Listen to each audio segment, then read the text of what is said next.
안녕하세요, 여러분. 저는 밥보다는 빵을, 빵보다는 만두를 더 좋아하는 30대 중반의 여자입니다. 여러분은 뜨거운 김에 푹 쪄낸 촉촉한 만두를 좋아하시나요? 그게 아니면 바싹하게 튀겨낸 군만두를 좋아하시나요? 지금의 저는 세상의 모든 만두를 좋아하지만 그런 저에게 사실은 만두를 아주 끔찍히도 싫어하던 시절이 있었답니다. 저희 집은 국도 근처에 있는 2층짜리 작은 건물에 2층에 위치해 있었습니다. 가파른 계단을 올라가야 했던 저희 집은 학교가 있는 동네와는 거리가 꽤 있었고 애매한 위치 때문에 늘 혼자만 동떨어진 것 같은 느낌의 집이었어요. 그런 저희 집의 1층에는 제가 끔찍이도 싫어했던 만두 가게가 있었습니다. 발 디딜 틈 없이 비좁은 가게 내부에는 언제나 뜨거운 김을 폴폴 뿜어대는 커다란 솥들이 들어차 있었고 그것도 모자라 입구 앞까지 솥들이 자리를 차지하고 있었어요. 그 가게는 매장 안에서 만두를 먹고 가는 손님들은 주로 없었고 도로변을 지나던 낯선 사람들이나 거리가 꽤 떨어진 동네에 사는 아저씨들이 퇴근길에 가족들 먹이려고 포장을 해가기 일쑤였던 곳이었죠. 저는 학교를 마치고 집에 가는 길에도 아침 일찍 등교를 하기 위해 집을 나서는 길에도 사계절 내내 그 뜨거운 김을 가까이 느끼며 지내야 했습니다. 저는 아마 그 만두 가게를 볼 때마다 속으로 생각했던 것 같아요. 차라리 고깃집이 있었더라면 얼마나 좋았을까? 그럼 좋아하는 고기 냄새 맨날 맡을 수 있었을 텐데. 하지만 아쉽게도 저희 집 바로 밑에 있던 그 가게는 고깃집이 아닌 만두 가게였고 그 가게는 심지어 저희 어머니의 가게였답니다. 관심 없는 남의 가게였었다면 만두라는 음식이 그리 싫지는 않았을 것 같아요. 다른 사람이 아니라 우리 엄마가 하는 가게였기 때문에 유달리도 제게 미움을 받아야 했던 불쌍한 만두들. 제가 촉촉하고 바삭해서 맛이 좋던 그 만두들을 미워하게 된 것에는 그럴 만한 계기가 있었습니다. 장사가 무척이나 잘 되던 저희 어머니의 만두 가게는 늘 바빴고 손님들로 북적였어요. 혼자서 저를 키우시느라 인건비마저 아끼고자 하셨던 저희 어머니께서는 그 많은 만두들을 늘 혼자의 손으로 만드셨어요. 그러니 가게가 바쁘다고 좋아할 일이 아니었습니다.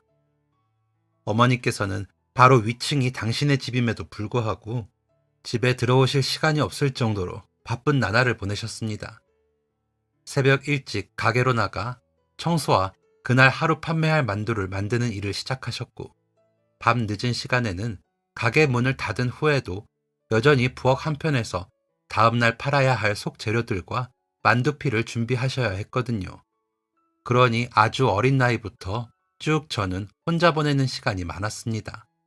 팔다 남은 만두를 머리에 이고 가파른 계단을 올라와 어머니를 기다리다 지쳐 반쯤 잠든 저를 깨워 제 입에 넣어주시던 어머니의 손은 늘 쭈글쭈글 불어 있었어요.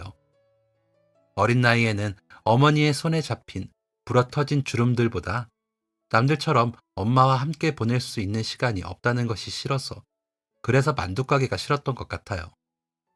크고 나서는 물론 하루 종일 만두 가게만 붙들고 사시는 어머니의 하루가 안타까워서 그 가엾은 인생이 속상해서 만두 가게를 싫어했고요.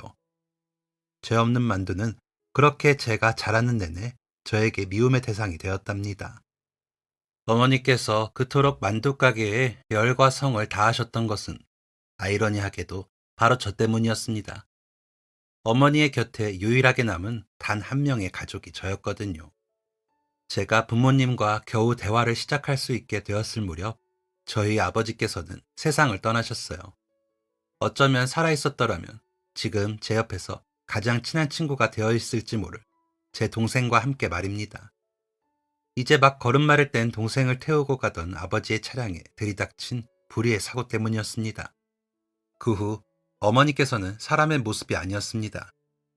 퉁퉁 부어버린 어머니의 얼굴을 보고 있으면 어린 제가 엄마 어디 갔냐고 울부짖을 정도였어요. 그날의 장면들이 자세히 떠오르진 않지만 눈에 생기를 잃은 채 텅 비어버린 사람처럼 멍하니 앉아서 울기만 하던 어머니의 얼굴이 어렴풋이 기억납니다.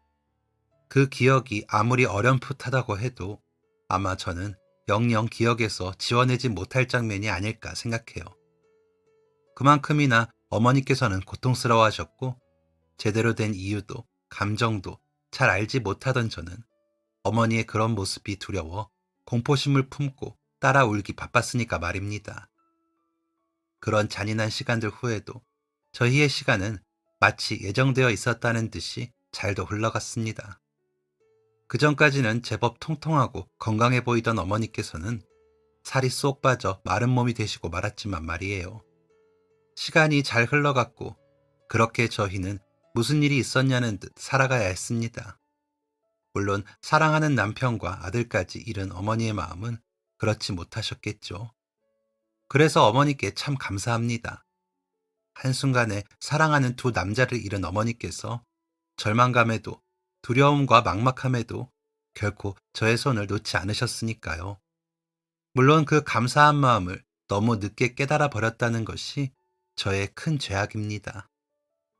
왜 하필 만두 가게야? 고깃집도 있고 통닭집도 있고 하다못해 슈퍼도 있는데 왜 하필 만두냐고.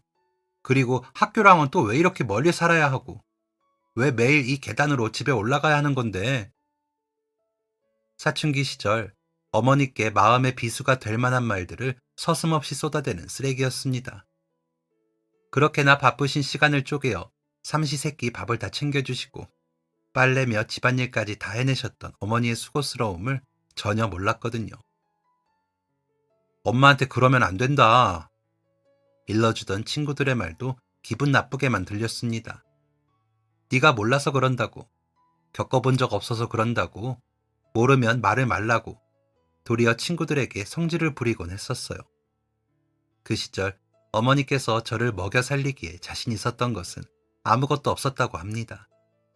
공주처럼 자라 아버지를 만나서 가정을 꾸렸던 어머니께 생기를 책임지던 가장의 죽음은 막막한 세상에 맨발로 뛰어 들어가야 하는 가슴 시린 일이었어요.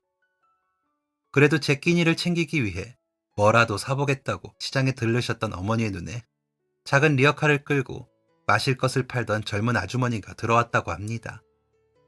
아무 말도 없이 그냥 리어카를 하나 끌고 시장을 걷기만 하는데도 여기저기서 장사꾼들이 하나둘 손을 들고 커피며 차를 주문하는 모습을 보고 번뜩 생각이 떠오르셨던 모양이에요. 시장에서 장사를 해야겠다. 그 짧은 장면 하나로 그 생각까지 미쳤을 때 어머니께서는 곧장 깨달으셨다고 합니다. 당장 자신있게 할 수 있는 장사가 없다는 것을요. 그런데 그때 냉동실 깊숙한 곳에서 미처 정리되지 못했던 오래된 냉동만두가 나왔다고 해요. 유통기한이 얼마 남지 않은 아주 오래되어 한 알 한 알 얼음이 달라붙은 상태였다던 만두. 어머니께서는 에라 모르겠다 하는 심정으로 그 만두를 쪄서 새벽 일찍 시장으로 나갔다고 합니다. 당장 끌고 다닐 리어카 하나도 없으셨던 어머니께서는 제 동생이 타고 다니던 보행기에 박스 하나를 얹어 개조를 해 그거를 밀고 다니셨다고 해요. 그럼 시장 사람들이 저 인간이 뭘 하는 건가 싶어 흘끔 곁눈질을 하다가 얼렁뚱땅 만든 종이 박스 안에 김이 폴폴 나는 냉동 만두가 들어있는 걸 보고서 혀를 쯧쯧 차더랍니다. 세댁, 어쩌다 이러고 있어? 어설픈 장사꾼의 모습에 파는 음식마저 녹록지 못한 어머니를 수상하고 또 이상하게 여겼던 시장 할머니들의 관심 덕에 그날 가져갔던 만두는 다 팔아버릴 수 있었지만 정작 다음날 판매할 만두를 구할 수가 없었다고 해요. 냉동 만두를 다시 사서 팔자니 타산이 맞지 않았던 것입니다. 그렇다고 시장통에 아기 보행기를 끌고 다니며 만두 하나에 말도 안 되는 가격을 붙여가며 장사를 할 수는 없으셨을 테니까요. 냉동고를 막 뒤져보시던 어머니께서는 더 이상 어설프게 내다팔 그 무엇도 없다는 것을 깨닫고 고민에 빠지셨던 거예요. 그렇게 오랜 시간 고민하지도 않고 본격적으로 만드시게 된 음식이 만두였습니다. 그냥 처음 냉동실에서 그 오래된 냉동만두를 발견했을 때의 기분을 잊고 싶지 않았어. 앞으로 평생 그 절실함을 기억하면서 살고 싶었어. 내가 이렇게라도 절실하게 살아야 먼저 보낸 너희 아빠랑 희준이한테 덜 미안할 수 있을 것 같아서. 어머니께서는 제가 묻지도 않은 이야기들을 종종 들려주셨습니다. 고등학생 때는 늦은 시간 가게 주방에서 혼자 재료 손질을 하시는 어머니가 안쓰러워 저도 내려가서 그 일을 함께하곤 했었거든요. 요리도 모르고 만두도 몰랐던 제가 손을 거들어드린다고 해도 그게 얼마나 도움이 되었을지는 모르겠어요. 엄마가 고생하시는 건 다 나를 키우기 위해서다. 라는 것을 너무나도 잘 알고 있었지만 이상하게 어머니께서 만드시는 만두는 입에 대기도 싫었습니다. 초, 중, 고등학교를 지나오면서 그런 어머니의 인생이 죄송스럽고 가엾기는 했었지만 만두에 대한 미운 마음은 사그라지지 못했어요. 만두는 죄가 없었지만 만두는 여전히 모두에게 인정받으며 훌륭한 맛을 선사하고 있었지만 그렇게 만두라도 미워해야 제 마음이 괜찮을 것 같았어요. 물론 멍청하고 한심했던 생각이었지만 말입니다. 그때는 그렇게라도 만두를 미워해야 제 스스로 덜 미안하다 생각했던 것 같아요. 바보 같은 생각이었죠. 그렇게 시장통에서 갓난아이가 타는 보행기를 엉뚱하게 개조해 맛없는 만두를 사람들에게 팔기 시작했던 어머니께서는 가장 사랑하는 딸에게는 인정받지 못했지만 많은 사람들에게 인정을 받는 만두가게 주인이 되었습니다. 가격이 저렴하고 맛있는 만두가게. 가끔 텔레비전의 한 유명 프로그램에서 찾아와 가게를 소개하고 싶다고 제안을 해오기도 하고 텔레비전 외에 다른 매체에서도 가게를 불쑥불쑥 찾아와 명함을 남기고 가곤 했지만 어머니께서는 늘 한결같은 거절을 놓으셨어요. 저는 어머니가 물론 이해가지 않았습니다. 더 유명해질 수 있는데 그럼 혼자 하루 종일 고생하지 않으셔도 직원을 쓸 정도로 돈을 벌게 되실지도 모르는데 어머니께서는 절대 그것만은 못하신다 하셨어요. 그런 곳에 잘못 쏘게 되면 타지 사람들이 몰려들지도 모르고 그럼 우리 동네 사람들한테 만두 먹일 기회가 줄어들지 모르잖아. 내가 지금 여기서 장사를 할 수 있었던 것도 다 동네 사람들 덕분에 가능한 일이었는데 어머니께서는 늘 말끝마다 고마운 동네 어르신들에 대한 말씀을 하시곤 하셨습니다. 앞서 이야기 드린 것처럼 시장통에서 엉망으로 장사를 시작하셨던 어머니께 시장통 할머니들의 온정이 없었더라면 가게를 차릴 수 없었을 것이라는 게 어머니의 말씀이셨어요. 물론 맞는 말씀이었습니다. 말도 안 되는 걸 가져다 파는 어머니께 이걸 이렇게 하면 맛있더라. 이건 이렇게 해봐라 하시며 은근슬쩍 해주셨던 한마디 한마디가 결국 어머니께 피가 되고 살이 되었으니까 말이에요. 만두가 맛이 없다 하시면서도 늘 어머니의 보행기에는 남은 만두가 없었다고 했습니다. 맛이 없어도 말도 안 되는 행색을 하고 시장을 돌아다니는 어머니를 안쓰러워하셨던 할머니들의 온정이었던 것입니다. 그러니 어머니께서는 만두가게를 차리고 그 만두가게에 손님들이 줄을 서는 지경이 되었음에도 동네 어르신들에 대한 고마운 마음을 놓지 못하시는 것이 당연했습니다. 그런 베풀물 받으셨던 어머니의 마음은 어떠셨는지 모르지만 어머니께서는 동네 사람들에 대한 애정을 거기서 멈추지 않으셨습니다. 철이 없고 어렸던 그때 그 시절, 만두가 싫다며 고약한 소리를 해대던 저의 행동에 결정적인 이유가 되어버린 사건들이에요. 어머니께서는 어려운 시절 도움을 받았던 기억 때문에 어려운 사람들을 보면 그냥 지나치지 못하는 성격이었습니다. 아니 그러니까 이걸 왜 내가 들고 가야 하냐고. 고래고래 소리를 지르며 싫다고 어머니의 손을 뿌리치는 저를 어머니께서는 어르고 달래어가며 억지로 손에 만두 보따리를 쥐어주시곤 했었어요.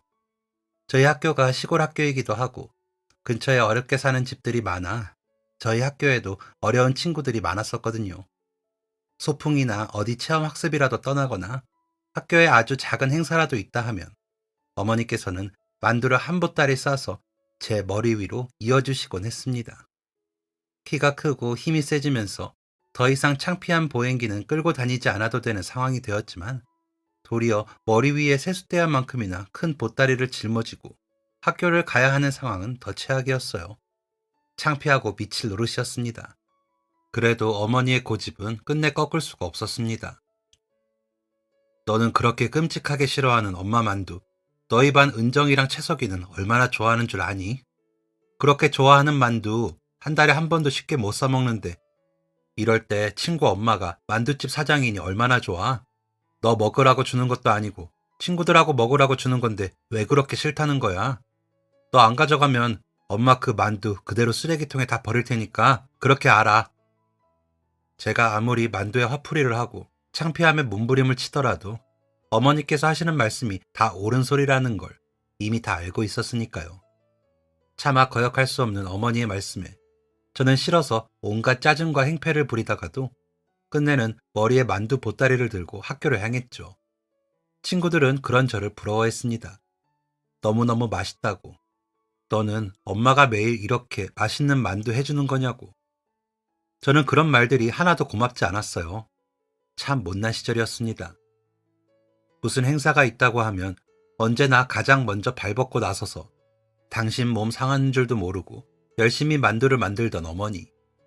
저를 위해 선택해야 했던 어머니의 삶의 방식이기도 했지만 어쩌면 어머니 당신께서 어떻게 해서든 살아가기 위해, 살기 위해 묵묵해질 수밖에 없었던 것이었는지도 모르겠습니다. 무엇 하나에 미치지 않으면 버티기 힘드셨던 것이 아닐까요? 만두에 미친 사람처럼, 아니, 동네 사람들에게 만두를 쪄다 바치는 것에 미친 사람처럼 그렇게 어머니께서는 매일매일 만두를 만드셨어요. 그 고마운 정성에 저는 고등학교 공부를 다 마치고 대학까지 갈 수 있었습니다. 한 살 한 살 나이를 먹으며 어머니의 일에 누구보다 진심으로 손발이 되어드리긴 했었지만 어쩐지 그 만두만큼은 맛있게 먹을 수가 없었어요. 맛이 없어서 그런 것도 아니고 평소에 만두를 싫어했던 것도 아니니 어머니께서는 그게 내내 마음에 걸리셨겠죠. 그러던 제가 만두를 다시 먹게 된 것은 대학교 2학년 때였습니다. 어머니 품에서 떨어져 타지에서 대학 생활을 하면서 그곳에서의 생활이 아주 익숙해져 있던 때였어요.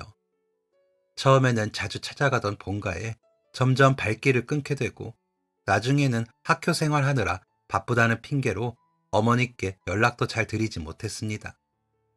그러다 한 번은 어머니께서 제가 있는 기숙사로 택배를 보내오셨는데 그게 저한테는 엄청 커다란 충격이었던 것 같아요. 제발 만두만 아니어라 하고 기대를 하며 열어본 하얀 아이스박스 안에 꼼꼼하게 포장되어 배송된 그 택배의 정체는 찐빵이었습니다. 정말 만두를 보내지 않은 것이었어요. 아이스박스에 빼곡하게 채워진 얼린 찐빵에는 어머니께서 직접 손으로 모양을 내신 것이 틀림없는 흔적들이 남아 있었습니다. 물론 제 눈에만 보이는 것이었지만 저희 어머니께서 만드신 것이 분명했어요.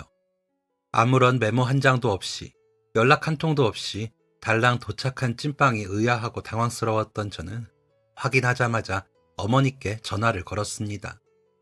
어머니께서는 기다렸다는 듯 밝은 목소리로 전화를 받으셨어요. 문득 어머니께 먼저 전화를 드린 것이 2달 전이라는 사실이 생각나 어머니의 목소리를 듣자마자 울컥하고 눈물이 차올랐어요.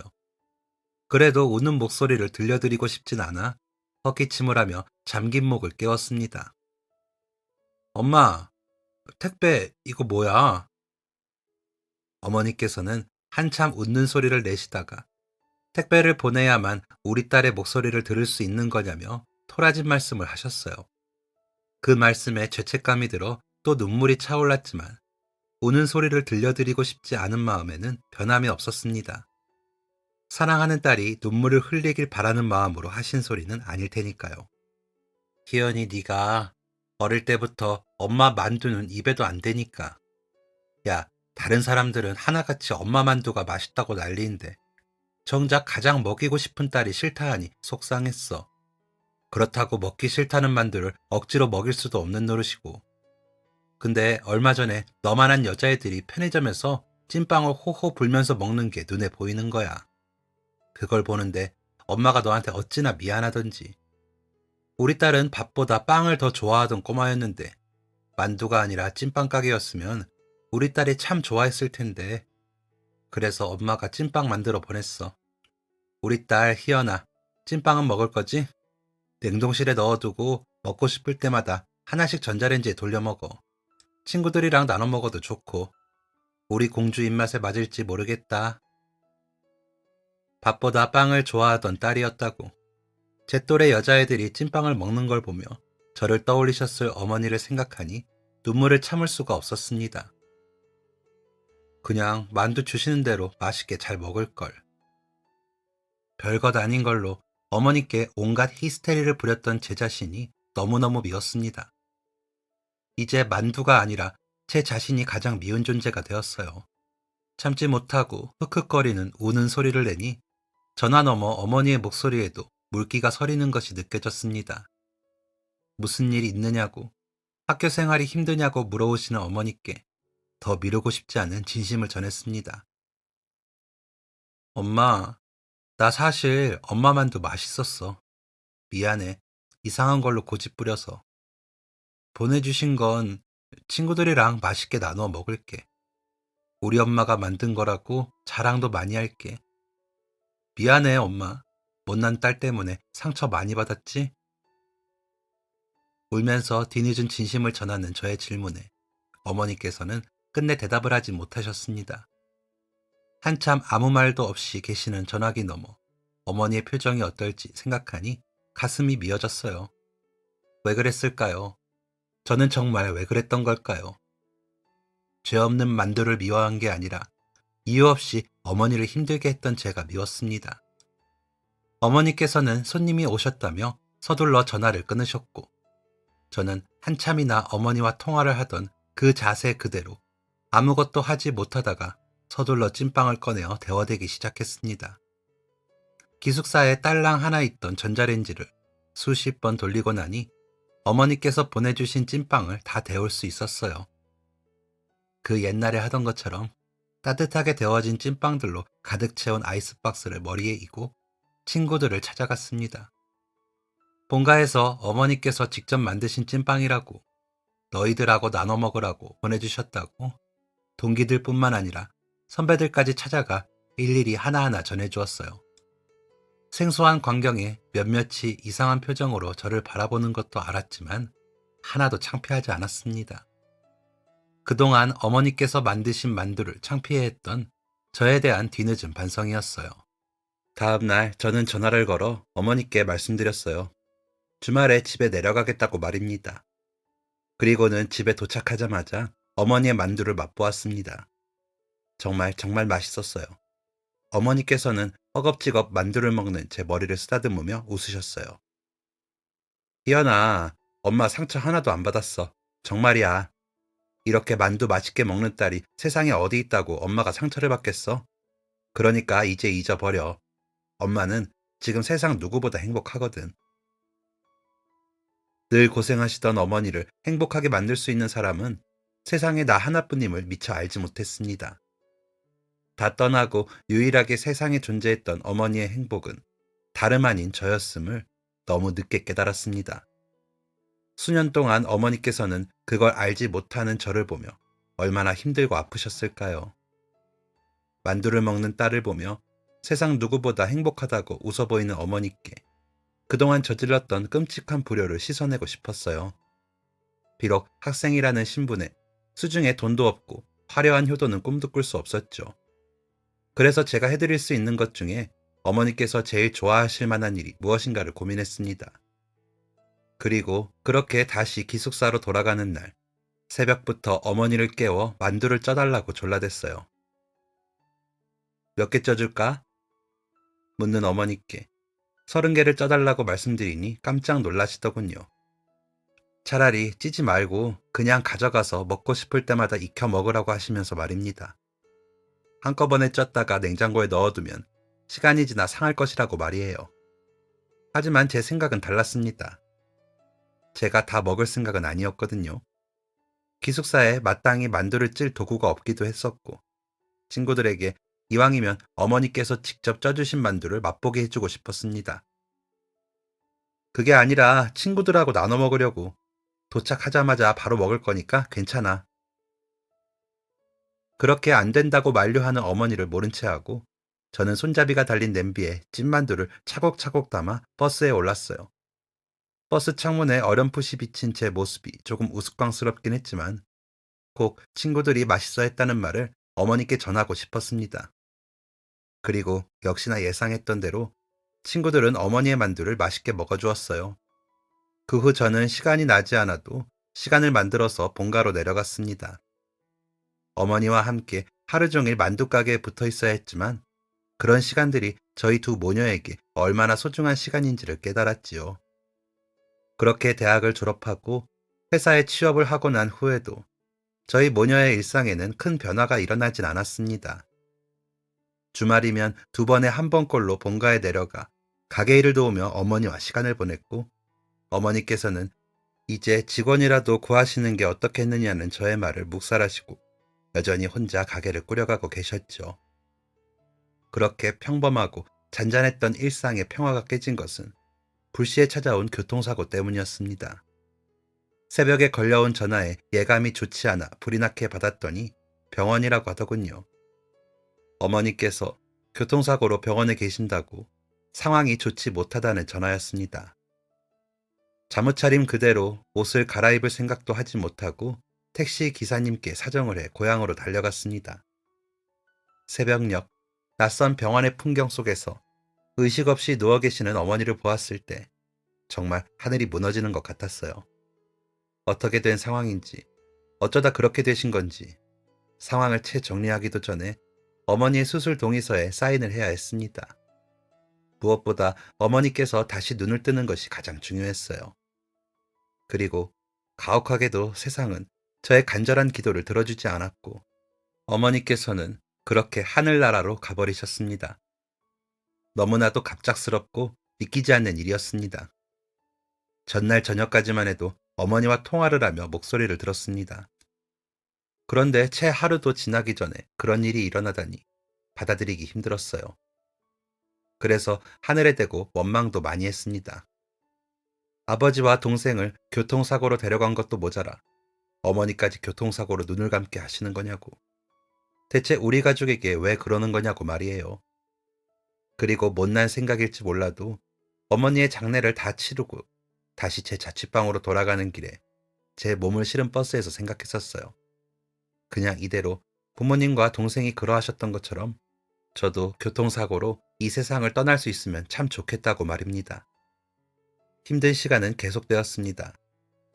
회사 일도 손에 잡히질 않았고요. 주변에서는 그런 제게 휴가를 쓰는 것이 어떻겠느냐고 권했습니다. 정말 그렇게 잠깐 쉬고 오면 모든 것이 괜찮아질까? 어쩌면 저는 제 자신에 대한 자신이 없었던 것 같습니다. 휴가를 내고 시간을 갖는다고 해도 어머니를 다시 볼 수 없다는 현실 앞에 괜찮을 수가 없을 것 같았어요. 가장 많이 들었던 생각은 어머니께서는 떠나시고 없는 곳이라도 함께 살았던 그 집에 간다면 어떨까 하는 생각이었어요. 그러면 괜찮을 것 같았습니다. 억지로 끼워 맞춘 듯한 2층짜리 작은 건물 한 채. 어머니께서 남기고 간 유산이었으니까요. 그래서 깊은 고민도 하지 않고 회사에 사표를 냈습니다. 어머니께서 떠나고 나신 후에야 떠나온 길을 되돌아 집으로 돌아갈 결심을 선 것이었죠. 후회는 하면 할수록 늘어나겠지만 떨어진 곳에서 하는 후회보다 집으로 돌아가는 것이 더 옳은 일 같았습니다. 당장 무너질 것 같은 제 정신에도 그게 좋을 것 같았고요. 고향으로 돌아가겠다는 저의 말에 아무도 저를 말리지 못했습니다. 아마 많은 사람들이 저의 심정을 헤아려 주었던 것 같아요. 너무 이른 나이에 너무 갑작스레 세상을 떠난 어머니를 충분히 그리워할 시간도 필요했습니다. 아버지와 동생이 떠났을 때 어머니께도 그런 시간이 필요하셨으리라 생각을 하면, 그럼에도 그렇게 치열하게 사셔야 했던 것이 오직 저를 위함이었다고 생각을 하면 가슴이 찢어졌습니다. 저는 그렇게 집으로 돌아가 오랫동안 어머니의 흔적을 치우지 않고 어머니를 그리워했습니다. 금방이라도 현관문을 열고 제 이름을 부르며 들어오실 어머니를 상상하면서 말이에요. 그러다 다시 정신을 차려야겠다는 생각에 고민에 빠졌어요. 그동안 일하며 모은 돈으로, 어머니께서 남기고 간 피와 땀이 묻은 돈으로 이 동네에서 무엇을 할 수 있을지를 말이에요. 만두가게를 계속 이어가보고 싶은 마음이야 굴뚝 같았지만 용기가 나질 않았습니다. 어머니만큼이나 정성스레 맛있는 만두를 만들어낼 수 있을지 자신이 없었거든요. 그래서 가게의 위치적 특성을 고려하여 편의점을 차리게 되었어요. 어머니께서 장사를 하시던 1층 그 자리에 말이에요. 장사가 잘 될지 모르지만 그래도 만두가게를 할 때에는 도로를 지나가던 차들이 멈춰서서 요깃거리를 사던 위치였으니 편의점이라면 장사가 잘 되지 않을까 하는 생각이었습니다. 그렇게 어머니의 만두가게를 편의점으로 바꿔서 장사를 하고 있던 지 한 달째 되던 날이었습니다. 조용하던 편의점의 문이 열리고 한 아저씨가 쭈뼛쭈뼛 가게를 둘러보며 들어왔어요. 그리고는 무척이나 당황한 듯한 얼굴을 하고서 제게 물었습니다. 여기 만두집 없어졌나요? 원래 만두가게였잖아요. 어머니의 만두가게를 아는 손님인 것 같았습니다. 편의점으로 바꾼 이래로 처음 만나는 경우라 반갑기도 하고 씁쓸하기도 한 마음이 들었어요.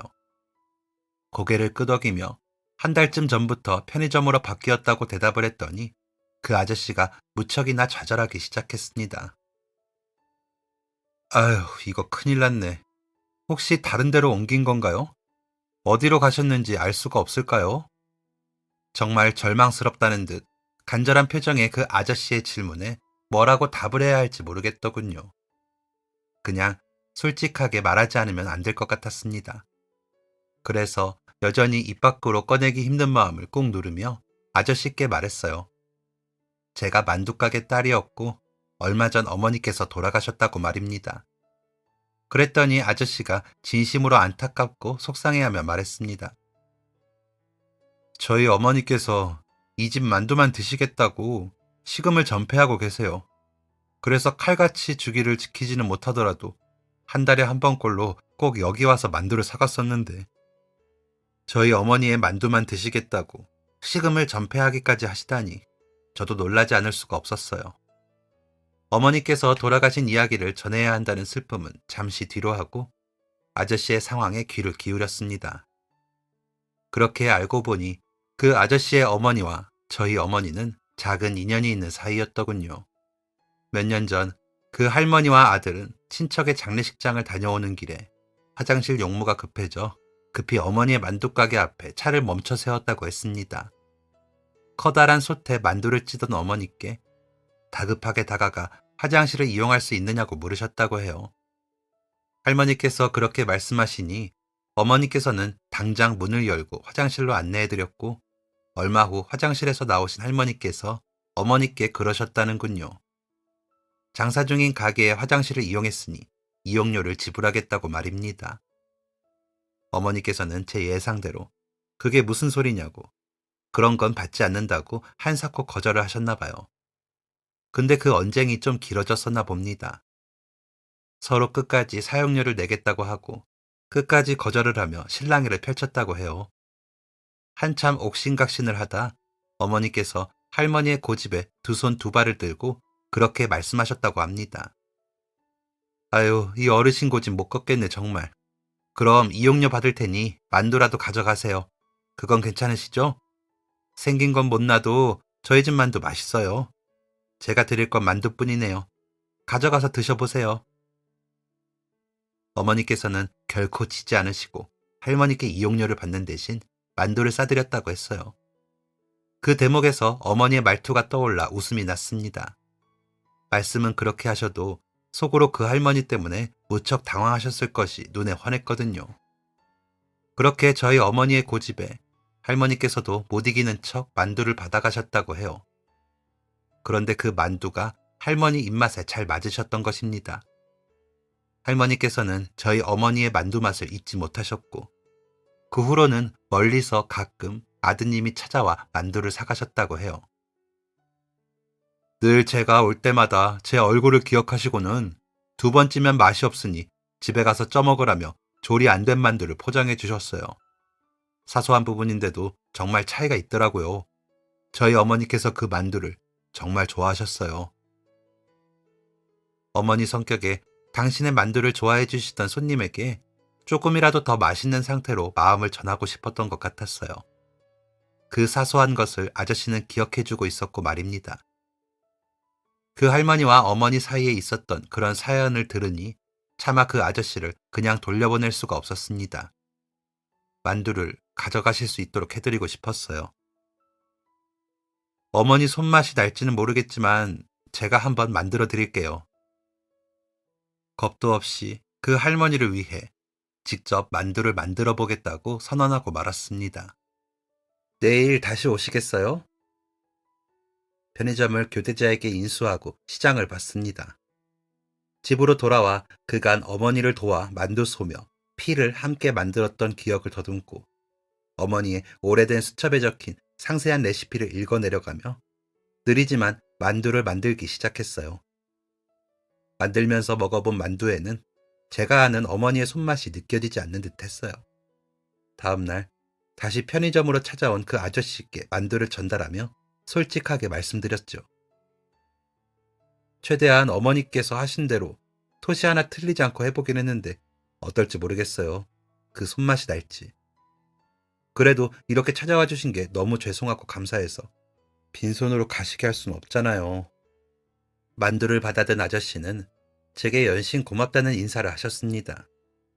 다른 사람도 아니고 사장님의 딸이 직접 만든 만두라는 걸 할머니께 전하면 분명 좋아하실 거라고 말이에요. 그 일이 있은 후 한 달이 얼마나 길게 느껴졌는지 모릅니다. 과연 그 아저씨가 다시 저희 가게를 찾아주실지 궁금했거든요. 그런데 정말 놀랍게도 정확히 한 달 뒤에 그 아저씨가 다시 편의점을 찾아주셨습니다. 일부러 정확하게 날짜 맞춰서 왔어요. 저희 어머니께서 만두 맛이 그대로라네요. 진짜 맛있대요. 저로서는 그 말씀이 그렇게 달콤하지 않을 수 없었습니다. 세상 가장 사랑했던 어머니와 같은 손맛을 낼 수 있는 사람이 나라는 것이 말이에요. 그리고 잊지 않고 찾아와 주신 그 할머니의 아드님께 감사한 것도 있었고요. 그렇게 저는 그 손님만을 위해 한 달에 한 번씩 만두를 만들어 보내기 시작했습니다. 오직 그 손님만을 위해서였습니다. 그게 꼬박 2년이라는 시간이었네요. 물론 돈은 받지 않았습니다. 억지로라도 손에 돈을 쥐어주려고 하시는 그 아저씨께는 이렇게 말씀드렸어요. 돌아가신 어머니 만두를 이렇게 기억하고 찾아와 주시는 것만으로도 저는 충분히 감사해요. 이렇게 감사한 분께 제가 돈을 왜 받겠어요? 덕분에 저도 만두를 만들면서 어머니 생각을 다시 하게 될 수 있었어요. 그렇게 어머니의 진심을 담아 제 손으로 만두를 만들어 드린 지 2년 만에 할머니께서 눈을 감으셨다는 소식을 전해 들었습니다. 갑자기 발길이 끊기면 맛이 없어 그런가 하고 오해라도 하실까봐 찾아왔어요. 만들어주신 만두는 여전히 맛있지만 저희 어머니께서 얼마 전 별세하셨어요. 그래서 한 번도 얼굴을 뵌 적이 없는 할머니의 부고 소식에 왜 제 마음이 뭉클했는지 모르겠어요. 어머니 생각이 미친 듯이 들었습니다. 그래서 그렇게 한참 슬픈 마음에 위로의 말씀을 전하는데 그 아저씨가 불쑥 부탁할 일이 하나 더 남았다고 말했습니다. 알고 보니 할머니께서는 저희 가게와 멀리 떨어진 어느 지역에서 꽤나 알아주는 유지였다고 합니다. 그래서 할머니께서 가진 건물 중에 하나를 제게 주고 싶다고 하시더군요. 얼굴은 못 봤지만 2년이나 신세를 졌다고요. 최근 들어 관광객들이 자주 찾는 유명한 해변가였습니다. 물론 저는 한사코 사양했습니다. 그렇게 큰 건물을 덥석 받는 것도 웃기다고 생각했기 때문이었어요. 그런데 그 아저씨가 정말 끈질기게 저를 찾아왔습니다. 포기를 모르는 사람 같았어요. 그리고는 말이라도 한번 끝까지 들어봐 달라는 아저씨의 입에서 저를 이러지도 저러지도 못하게 한 말이 나오고 말았습니다. 돌아가신 어머니의 요원이었습니다. 그게 아니면 이 나이 많은 아저씨가 젊은 편의점 사장님한테 이렇게까지 매달려가며 살해를 하려고 왜 하겠어요. 부담스러운 마음 100번이고 이해하지만 그 유언을 지켜드리지도 못하는 못난 아들로는 만들지 말아줬으면 해요. 할머니의 유언이라는 말, 아들로서 그 유언을 지키고 싶다는 아저씨의 말씀이 제 마음을 움직였습니다. 아저씨의 말씀을 들으니 제가 뭐라고 그걸 거절하고 있나 하는 생각이 들었어요. 그건 전부 다 제가 아니라 어머니께 가는 마음임을 알면서 사양한답시고 아저씨를 곤란하게 만드는 것도 도리가 아니라고 생각했습니다. 그래서 결국 오랜 고민 끝에 저는 그 건물의 새로운 주인이 되었습니다. 고향의 그 가게처럼 그 건물 1층에는 편의점을 운영하고 2층에서는 어머니의 레시피대로 만두를 만들었어요. 저를 순식간에 알부자로 만들어주신 그 할머니께서 좋아하셨던 만두를 그 할머니 동네의 다른 사람들의 기억 속에도 널리 널리 알리고 싶은 마음이었습니다. 그 할머니의 아들이라는 그 아저씨는 그 후로도 종종 가게를 찾아와 할머니께서 좋아하셨던 만두를 드시고 가셨어요. 그 만두는 그저 제게만 추억이 있는, 제게만 엄마를 떠올리게 하는 매개체일 줄 알았습니다. 하지만 어쩌다 보니 이제는 어머니의 만두를 먹으며 엄마를 떠올리는 사람이 저 말고도 하나 더 늘게 된 것입니다. 늘 먼 거리를 기꺼이 달려와 엄마를 위해 만두를 포장해 가시던 아저씨의 마음에 조그마한 위로가 될 수 있었기를 오늘도 어머니의 정성이 들어간 만두를 찌며 바랐습니다. 고향집은 고향집 그대로 두고 저는 새로 시작한 가게에서 대부분의 시간을 보내고 있어요. 새로운 동네에서 좋은 사람을 만나 사랑에 빠지기도 했지만 고향집에 찾아가는 것은 잊지 않고 있습니다. 편의점은 동네에 믿을 만한 분에게 세를 주었어요. 그래야 그 핑계로라도 고향집을 자주 찾을 수 있을 것 같았거든요. 완전히 떠나온 듯이 빈집이 되도록 만들고 싶진 않았습니다. 그리고 한 가지를 더 하게 되었어요. 기회가 주어졌으니 더 열심히 그리고 더 널리 어머니의 만두를 알리고 싶다는 생각에 저희 만두에 택배 서비스를 도입하고 싶었어요. 그리고는 꽤 오랫동안 전문가들과 연구한 끝에 육즙을 최대한 잃지 않는 냉동 만두를 개발하는 것에 성공했답니다. 그 만두는 가장 먼저 고향의 어르신들 앞으로 배송이 나갔습니다. 모두가 맛있게 드셨다는 소식을 전해 듣고 나서야 택배 배달을 본격적으로 시작하게 되었습니다. 자주 드시던 분들의 입맛에 맞는 것이 제게는 일종의 시험 통과 같은 것이었던 것이죠. 그렇게 고향에는 정기 배달을 하고 있습니다. 아주 가끔 고향에 내려갈 때면 냉동 만두보다야 훨씬 더 맛있을 수밖에 없는 직접 찐 만두를 가지고 내려가기도 하고 말이에요. 제가 그렇게 하는 이유는 물론 있습니다. 아직 동네엔 저희 어머니께 온정의 손길을 내밀어 주셨던 할머니들이 살고 계신답니다. 그분들에게도 저희 어머니의 만두가 오래오래 기억되기를 바라는 마음도 있고 무엇보다 지금의 제가 있는 것도 시작은 모두 그 할머니들 덕분이었기 때문이에요. 어머니의 평생이 담긴 만두가게를 없애고 그 자리에 편의점을 운영하려던 저에게 주어진 황금 같은 기회를 제가 잘 잡고 있는 것인지 모르겠습니다. 평범했던 어느 날, 어느 할머니의 급한 용무를 도와드리고 실랑이를 하셨던 어머니 덕분에 저는 지금 돈 버느라 바쁜 딸이 되어 있습니다. 어머니께서 그러하셨던 것처럼 저도 어려운 사람들을 돕고 주변 사람들을 한 번 더 돌아볼 줄 아는 사람이 되어보려고 합니다. 그 할머니께서는 어쩌면 알고 계셨는지 모르겠습니다. 단순히 만두가 맛있어서가 아니라 모든 사람들에게 따뜻하고자 했던 어머니의 숨은 마음을 이미 보셨던 것인지 모르겠습니다. 지금까지 사연 들어주셔서 감사합니다. 사연이 재밌으셨다면 구독과 좋아요를 눌러주세요. 감사합니다. 안녕히 계세요.